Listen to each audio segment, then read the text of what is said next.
मोक्ष मार्ग प्रकाशक पंडित प्रबल टोडलमल जी रचना 5मो अधिकार चाले छे अन्य मत निराकरण। एमां आ जीवो पोतानो लोभ साधवा माटे जुदी जुदी युक्तिओ बनावे छे अने अन्य मतना आ बधा साधुओमां लोको बधा भेगा थाय छे। एनुं कारण आ भोग उपभोगनी बधानी रुचि छे, एना माटे भेगा थाय छे। कीड़ी पतंग अने सिंहादिक जीव पण उपजे छे, मरे छे, तेमने तेवो प्रलयना जीव ठरावे छे। पण जेम मनुष्यादिकने जन्म मरण थता जोईए छे ते ज प्रमाणे तेमने पण थता जोईए छे। माते मात्र जूठी कल्पना करवाथी शुं फायदो छे?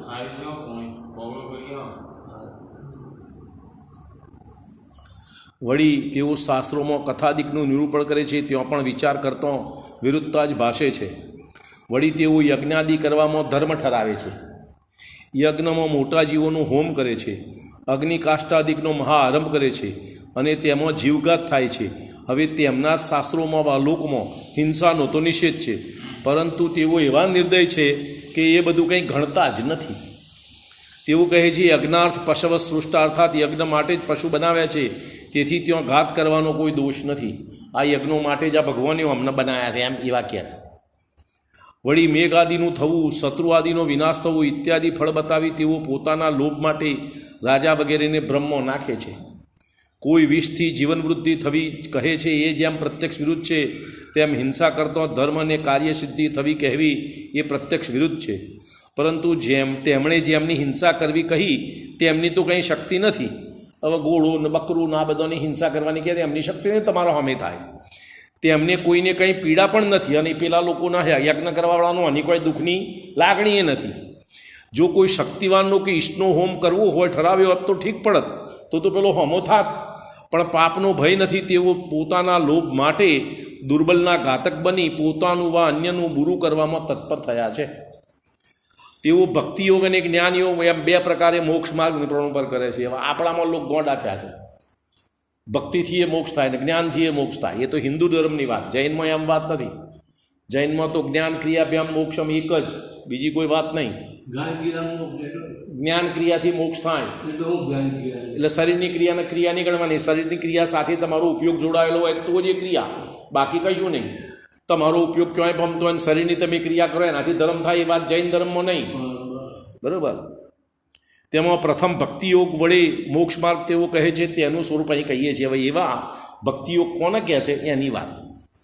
નિર્ગુણ અને સગુણ ભેદરૂપ બે પ્રકારની ભક્તિ તેઓ કહે છે। અદ્વૈત પરમબ્રહ્મની ભક્તિ કરવી તે નિર્ગુણ ભક્તિ છે, તે આ પ્રમાણે કહે છે, તમે નિરાકાર છો, નિરંજન છો, મન વચનથી અગોચર છો, અપાર છો, સર્વવ્યાપી છો, એક છો, સર્વના પ્રતિપાલક છો, અધર્મ ઉદ્ધારક છો ને સર્વના કરતા હર્તા છો ઇત્યાદિ વિશેષણો વડે ગુણ ગાય છે। હવે તેમાં નિરાકાર આદિ કોઈ વિશેષણો તો અભાવરૂપ છે, તથા સર્વથા રૂપ માનવાથી અભાવ જ ભાષે, કારણ કે વસ્તુ વિના આકાર આદિ કેવી રીતે ભાષે। તથા સર્વવ્યાપી આદિ કેટલા વિશેષણો અસંભવ રૂપ છે, તેનું પહેલાં વિશે વિવેચન કર્યું અસંભવપણાનું। વળી એમ કહે છે કે જીવ બુદ્ધિ વડે હું તારો દાસ છું, શાસ્ત્ર દ્રષ્ટિ વડે તારો અંશ છું, તથા તત્વ બુદ્ધિ વડે તું જ હું છું।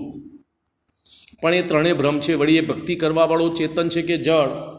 જે ભક્તિ કરવાવાળો છે જો ચેતન છે તો એ ચેતના ભ્રમની છે કે તેની છે? જો ભ્રમની છે તો હું તારો દાસ છું એમ માનવું ચેતનાને થાય। હવે ચેતના તો બ્રહ્મનો સ્વભાવ ટર્યો, તથા સ્વભાવ સ્વભાવીને તાદમ્ય સંબંધ છે, ત્યાં દાસ અને સ્વામીનો સંબંધ કેવી રીતે બન્યો? કે તમે અદ્વૈત બ્રહ્મ માનો છો અને બધામાં બ્રહ્મની ચેતના વ્યાપેલી છે, તો હું તારો દાસ છું એ કેવી રીતે બને? એમ દાસ સ્વામી સંબંધ તો બે ભિન્ન પદાર્થો હોય તો બને। તથા જો એ ચેતના તેની જ છે તો તે પોતાની ચેતનાનો ધણી બ્રહ્મથી જુદો પદાર્થ ઠર્યો, તો પછી હું અંશ છું અથવા તું છે તે હું છું એમ કહેવું જૂઠ થયું। વળી ભક્તિ કરવાવાળો તો જળ છે, તો જળને બુદ્ધિનું હોવું અસંભવિત છે, તો તેને એવી બુદ્ધિ ક્યાંથી થઈ કે હું દાસ છું એમ કહેવું ત્યારે જ બને કે જ્યારે બંને પદાર્થ જુદા હોય। તથા તારો હું અંશ છું એમ કહેવું પણ બનતું નથી, કારણ કે તું અને હું એમ કહેવું ત્યારે જ બને કે જ્યારે પોતે અને તે જુદા હોય। પણ અંશ અંશી જુદા કેવી રીતે હોય? કારણ કે અંશી એ કોઈ જુદી વસ્તુ નથી, અંશોનો સમુદાય તે અંશી। વળી તું છે તે હું છું એવું વચન જ વિરુદ્ધ છે, કારણ કે એક જ પદાર્થમાં પોતાપણું માનવું અને પરપણું માનવું એમ બંને કેવી રીતે સંભવે? માટે ભ્રમ છોડી નિર્ણય કરવો. માટે ભક્તિ માર્ગથી મોક્ષ છે એ વાત ભ્રમણા છે, સત્ય વાત નથી. ભક્તિ એ રાગ છે, બરાબર. વળી કોઈ નામ જ જપે છે, પણ જેનું નામ તે જપે છે તેનું સ્વરૂપ ઓળખ્યા વિના કેવળ નામ જપવું કેવી રીતે કાર્યકારી થાય? શું કહ્યું? દબા નામ જપ છે, જેનું નામ જપ છે એનું સ્વરૂપ ખબર નથી તો નામ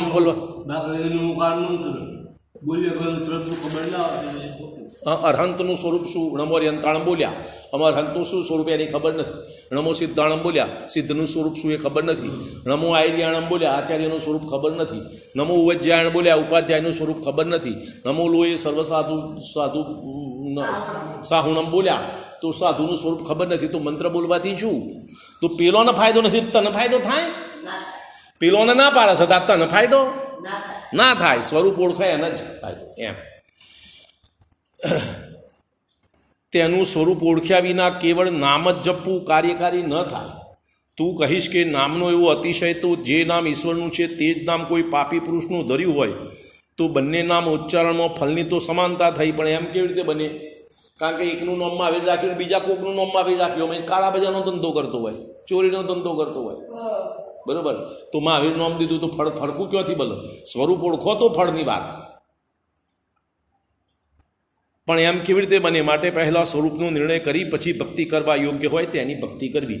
પહેલાં સ્વરૂપનો નિર્ણય કરો અને જે સ્વરૂપ તમારા માટે ભાવિમાં પ્રાપ્ત કરવા યોગ્ય છે એવા પદની, એવા સ્વરૂપની જેને પ્રાપ્તિ થઈ છે એની ભક્તિ કરવી યોગ્ય છે. ગમે તેની ભક્તિ કરવી યોગ્ય નથી. શું કહ્યું? જે પદ તમારે ભવિષ્યમાં પ્રાપ્ત કરવાનું છે એવું પદ અત્યારે જેને પ્રાપ્ત થયું છે એવાની તમે ભક્તિ કરો તો એ કાયદેસર વાત છે. દાખલા તરીકે તમારે અરહંત થવું છે, સિદ્ધ થવું છે, તો જેને સિદ્ધ પદ અથવા અરહંત પદ પ્રાપ્ત થયું છે એની ભક્તિ કરો તો તમારી વાત કાયદેસર છે. પણ દેવદેવીઓની ભક્તિ કરો તો સંસાર છે, એ તો કોઈ પ્રાપ્ત કરવા યોગ્ય વસ્તુ નથી. તો પછી એનું ફળ ભક્તિ કરવી યોગ્ય નથી. એમ એ પ્રમાણે નિર્ગુણ ભક્તિનું સ્વરૂપ દબાવ્યું. જ્યાં કામ ક્રોધાદિજન્ય કાર્યોના વર્ણન વડે સ્તુતિ આદિ કરવામાં આવે તેને તેઓ સગુણ ભક્તિ કહે છે. હવે ભગવાનનો ગુણગાન ગાવો એને સગુણ ભક્તિ, એ કોઈ ભક્તિ નથી, બરાબર. એમ કહે છે એ લોકો. સગુણ ભક્તિમાં જેમ લૌકિક શૃંગારપૂર્વક નાયક નાયિકાનું વર્ણન કરીએ છીએ તેમ તેઓ ઠાકોર ઠાકુરાણીનું વર્ણન કરે છે. ત્યાં સ્વસ્ત્રી પરસંબંધી સંયોગ વિયોગ રૂપ સર્વ વ્યવહાર નિરૂપણ કરે છે. સ્નાન કરતી સ્ત્રીઓના વસ્ત્ર ચોરવા, દહીં લૂંટવું, સ્ત્રીઓના ચરણે પડવું અને સ્ત્રીઓની આગળ નાચવું ઇત્યાદિ કાર્યો કે જે કરતા સંસારી જીવો લજ્જા પામે તેવા કાર્યો કરવા તેઓ ઠરાવે છે. પણ એવા કાર્યો તો અતિ કામની પીડા થતો જ બને. વળી યુદ્ધાદિક કાર્ય કરવા કહે છે પણ એ ક્રોધના કાર્ય છે. પોતાનો મહિમા બતાવવા માટે ઉપાય કર્યા કહે છે પણ એ માનના કાર્ય છે. અનેક છલ કર્યા કહે છે પણ એ માયાના કાર્ય છે. વિષય સામગ્રીની પ્રાપ્તિ અર્થે પ્રયત્ન કર્યા કહે છે પણ એ લોભના કાર્ય છે. તથા કુતુલાદિ કાર્યો કર્યા કહે છે પણ એ તો હાસ્યાદિકના કાર્ય છે. એ પ્રમાણે એ બધા કાર્યો ક્રોધાદિયુક્ત કશાય થતો જ થાય. એ પ્રમાણે ક્રામ ક્રોધાદિથી ઉત્પન્ન થયેલા કાર્યોને પ્રગટ કરીને કહે છે કે અમે સ્તુતિ કરીએ છીએ. હવે જો કામ ક્રોધાદિજન્ય કાર્યો સ્તુતિ યોગ્ય થતા હોય તો નિંદા યોગ્ય કાર્યો કયા ગણવો? શું કહ્યું? બરાબર ભાઈ. જો તમે ભગવાન પાસે લોભની, ધન સંપત્તિની, સંસારની માગણી કરો અને એને ભક્તિ કહેતા હોય પછી ધર્મનું કાર્ય કયું ગણવાનું? પછી ભક્તિ કોને કહેવાની? બીજી ધર્મની. ખ્યાલ આવે છે? આ તો બધો નિંદ કાર્ય છે, આ કાર્ય કરવા યોગ્ય નથી. એમ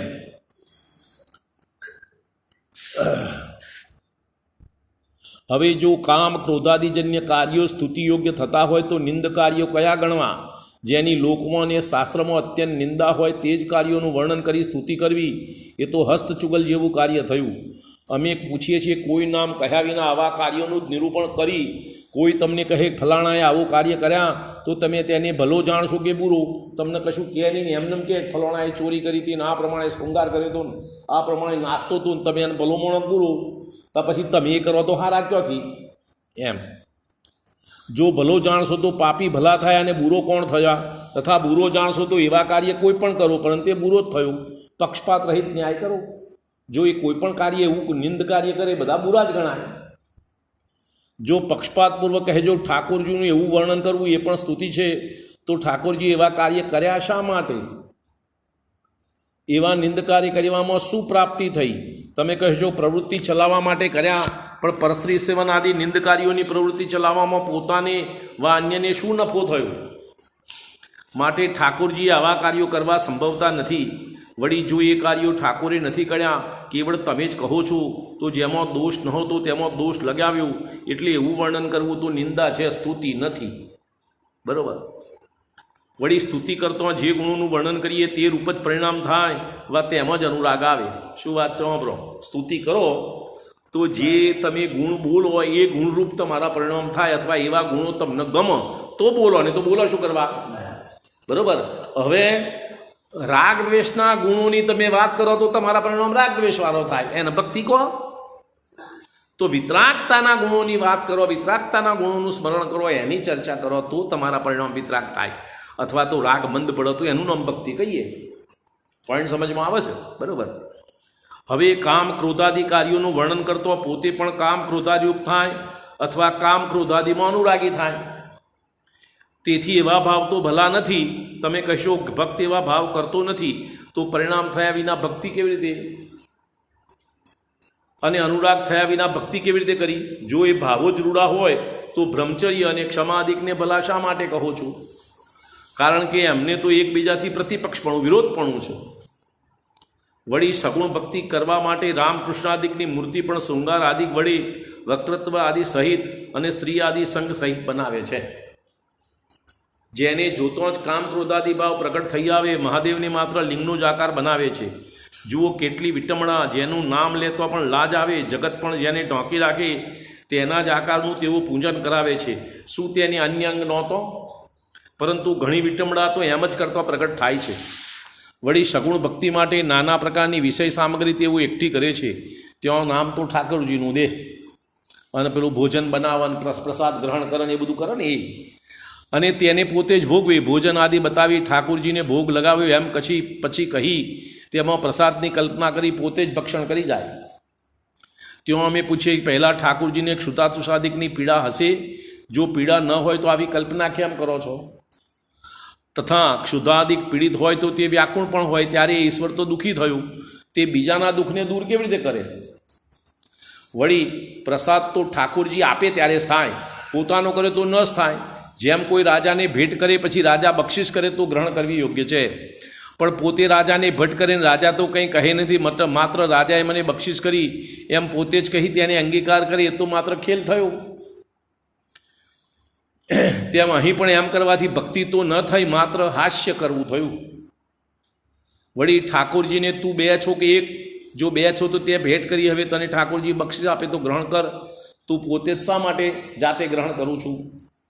તું કહીશ કે ઠાકોરજી તો મૂર્તિ છે તેથી એવી હું જ કલ્પના કરું છું, તો ઠાકોરજીને કરવાનું કાર્ય તે જ કર્યું, તેથી તું જ ઠાકોરજી થયું.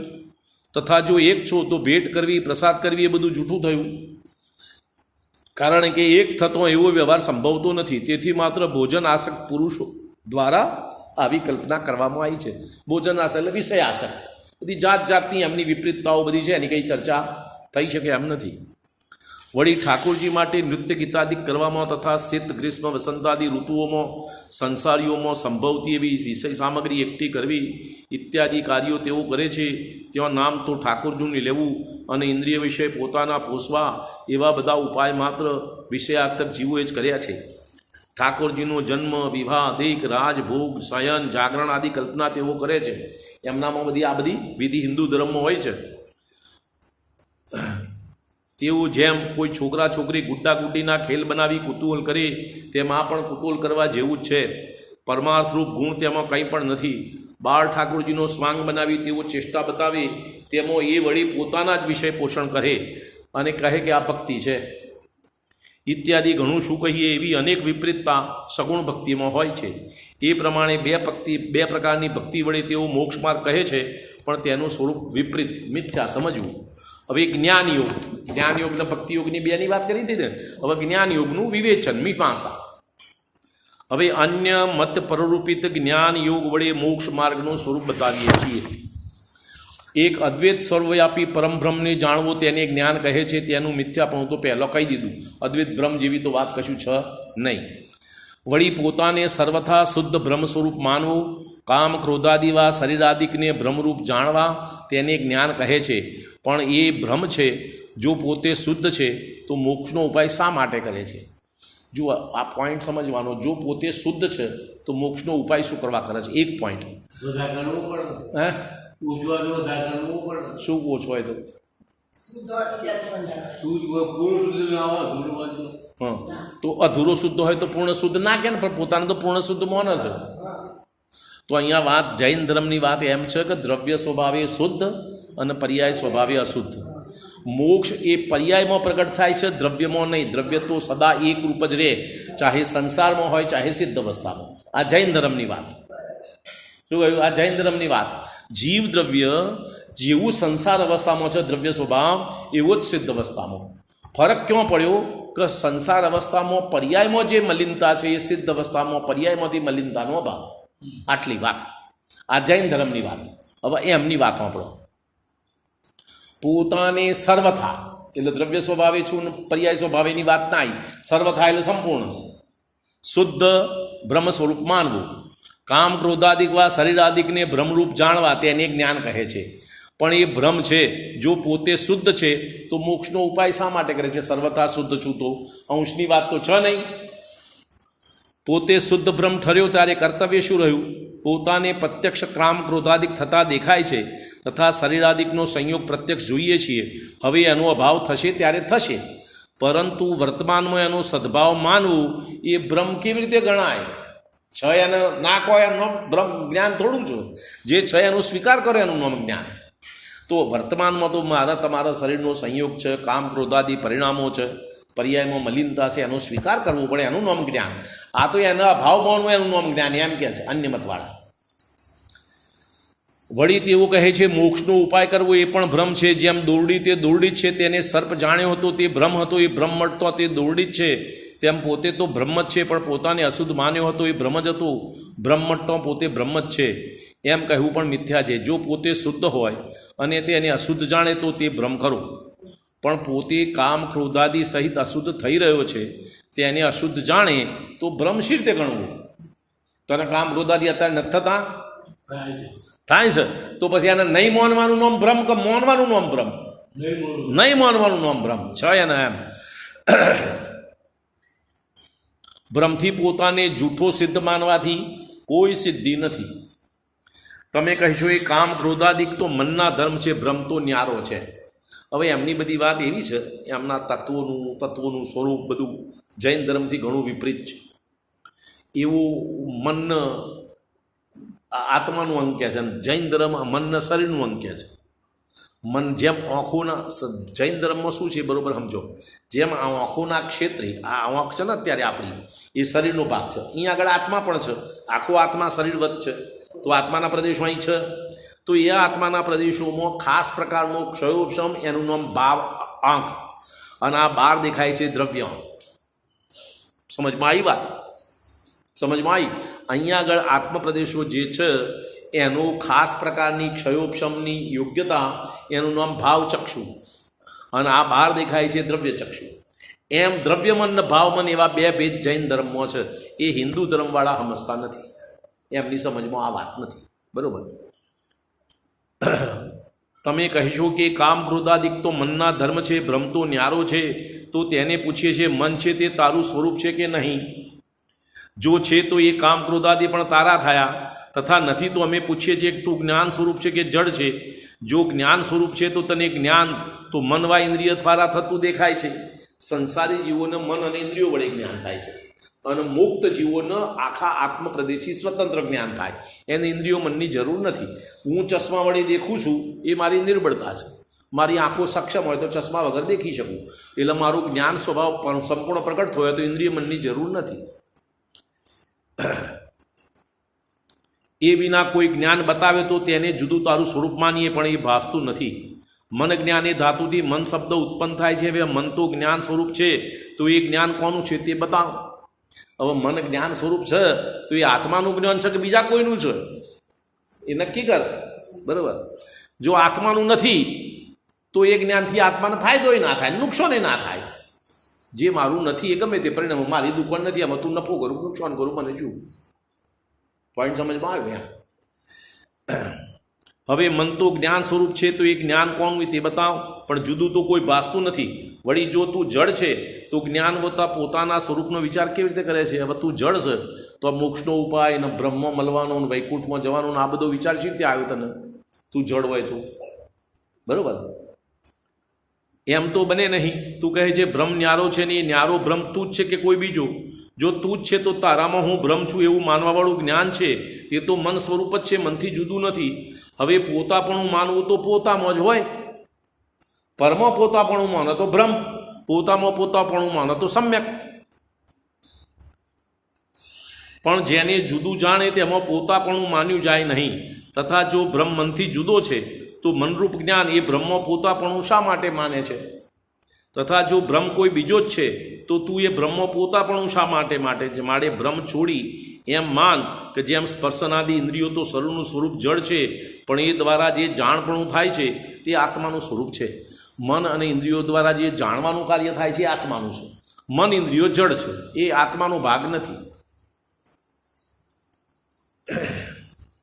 તેમ મન પણ સૂક્ષ્મ પૂતગલ પરમાણુનો પુંજ છે અને તે શરીરનું જ અંગ છે. તે દ્વારા જાણપણું થાય છે વા કામ ક્રોધાદિ ભાવ થાય છે તે સર્વ આત્માનું સ્વરૂપ છે. મન વડે જાણવાનું કાર્ય થાય છે તે આત્માનું સ્વરૂપ. કામ ક્રોધાદિ ભાવ થાય છે આત્માનું સ્વરૂપ. વિકારી પણ આત્માનું સ્વરૂપ. વિશેષતા એટલે કે જાણપણું તો નિજ સ્વભાવ છે. કામ ક્રોધાદિ ઉપાધિક ભાવ છે, તેથી તેનાથી આત્મા અશુદ્ધ છે. જ્યારે અવસર પામીને કામ ક્રોધાદિ મટશે તથા જાણપણાને મન ઇન્દ્રિયોનું આધીનપણું મટશે ત્યારે કેવળ જ્ઞાન સ્વરૂપ આત્મા શુદ્ધ થશે. શું કહે છે? કામ ક્રોધાદિ ઉપાધિ મટી જશે અને જાણવાનું આધીનપણું ઇન્દ્રિયોને મનનું મટીને સ્વતંત્રપણે જાણવાનું બનશે ત્યારે કેવળ જ્ઞાન સ્વરૂપ આત્મા શુદ્ધ થશે. એ જ પ્રમાણે બુદ્ધિ અહંકાર આદિ પણ જાણી લેવા, કારણ કે મન અને બુદ્ધિ આદિ એકાર થશે. એ બધા જુદું જુદું બતાવે છે, સામાન્ય ભેદો કરતા હોય. એ બધાની વિશેષ ચર્ચા અહીં ના આવે, તો સામાન્ય ચર્ચા આવે. તથા અહંકારી તે કામ ક્રોધાદિવત ઉપાધિક ભાવ છે તેને પોતાથી ભિન્ન જાણવા એ ભ્રમ છે. જુઓ, રાગાદિ ભાવ મારા અસ્તિત્વમાં થઈ રહ્યા છે અને મારાથી જુદા છે, મારે આને કંઈ સંબંધ નથી, તો વિપરીતતા. મારામાં થઈ રહ્યા છે, મારો સ્વભાવ નથી, તો બરોબર. મારામાં નથી થતા એમ માનો તો વિપરીતતા, બરોબર એમ. પણ તે પોતાને છે એમ જાણીએ ઉપાધિક ભાવનો અભાવ કરવાનો ઉદ્યમ કરવો યોગ્ય છે. પણ જેનાથી તેનો અભાવ ન થઈ શકે અને પોતાની મહંતા ઈચ્છે તે જીવ એ ભાવો પોતાના નથી એમ ઠરાવી સ્વચ્છંદે પ્રવર્તન કરે છે. એ તો વિપરીતતા થઈ. આ અન્યમતવાળા બધું કરે છે એમ. ગોંજો પીવે, સાધુ થયા હોય ને ગોંજો પીવે ને બધા અનેક પ્રકારના વિપરીત ભાવો કરે ને ગંદકી કરે ને બધું કેટલું કરે વિપરીત, બરાબર. તો એ બધાના કંઈ ધર્મ થોડો છે એમ. અને કામ ક્રોધાદિ ભાવોને વધારી વિષય સામગ્રીમાં વા હિંસાદી કાર્યોમાં તત્પર થાય છે. વળી અહંકારી દારના ત્યાગને પણ તે અન્યથા માને છે. સર્વને પરમબ્રહ્મ માનવું, કોઈ ઠેકાણે પોતાપણું ન માનવું, તેને તે અહંકારનો ત્યાગ બતાવે છે. પણ તે મિથ્યા છે, કારણ કે કોઈ પોતે છે કે નહીં. જો છે તો પોતામાં પોતાપણું માનવું જોઈએ. તું જે છો એ તારું સ્વરૂપ નક્કી કર. પોતામાં પોતાપણું માન ને પરમાં પોતાપણું ના માન, એમ ન્યાય થયું. તારે મન ફાવે એમાં પોતાપણું માનવું, ભર ફાવે એમાં ના માનવું, એ તો ન્યાયની વાત થોડી છે. કે કારણ કે કોઈ પોતે છે કે નહીં, જો છે તો પોતામાં પોતાપણું માનવું, તથા પોતે નથી તો સર્વને બ્રહ્મ કોણ માને છે? માટે શરીરાદિ પરમો અહમબુદ્ધિ ન કરવી, ત્યાં કર્તારૂપ ન થવું, એ અહંકારનો ત્યાગ છે. પોતામાં અહમબુદ્ધિ કરવામાં દોષ નથી. પોતામાં અહમબુદ્ધિ કરવામાં દોષ નથી. પરમો અહમબુદ્ધિ કરવી એનું નામ દોષ. તો પહેલાં પોતાનું સ્વરૂપ નક્કી થવું જોઈએ, તો પરમો અહમબુદ્ધિના અભાવની વાત આવે, બરાબર. વળી સર્વને સમાન જાણવા તથા કોઈમાં ભેદ ન કરવો, તેને તે રાગ દ્વેષનો ત્યાગ બતાવે છે. એમના મત પ્રમાણે બધાને હરખા માનવા. હવે આપણામાં એ વાત નહીં, સમજ પડે છે ને વાત? એ એમના મતની વાત છે. આપણામાં તો ગુણ દોષ સમજવા, ગુણ દોષ પ્રમાણે નિર્ણય કરવો, એનું નામ સમ્યક. એ તો કઈ અપેક્ષા એ? હા, દ્રવ્ય અપેક્ષા એ. પર્યા સર્વજીવ સત્ય સમાન છે, તો મુનિ પૂજ્ય શું કરવા? પંચ પરમેષ્ઠી. અને આપણે અપૂજ્ય શું કરવા? સર્વજીવ સિદ્ધ સમાન. તો બધાને પૂજ્ય ગણો હરખા થાય એમ કેમ નથી? કારણ કે તો સિદ્ધ આત્માના દ્રવ્ય અપેક્ષા એ સર્વજીવ સિદ્ધ સમાન, અને પૂજ્યતા પૂજ્યપણું ક્યાં ને અપર્યાય અપેક્ષાએ, એ દ્રવ્ય અપેક્ષાએ નથી, એ દ્રવ્ય ગુણ પર્યાયનું સ્વરૂપ તમારે સમજવું પડે. એમનેમ ગપ્પો મારવાથી કામ થઈ જાય.